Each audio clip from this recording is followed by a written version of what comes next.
Ya casi 2 años de su implementación, el programa capitalino Ven Conmigo llegó a 100,000 servicios otorgados, esto a personas en sillas de ruedas, mujeres embarazadas y adultos mayores en 5 pasillos de correspondencia del sistema de transporte colectivo Metro.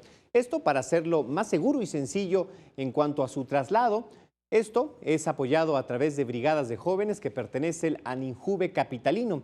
El jefe de gobierno de la Ciudad de México, el doctor Miguel Ángel Mancera, entregó reconocimientos a estos jóvenes que participan en el programa de asistencia social y anunció que buscarán implementar la cobertura que a la fecha abarca las estaciones La Raza, Ermita, Bellas Artes, Salto del Agua y Atlalilco. Escuche usted.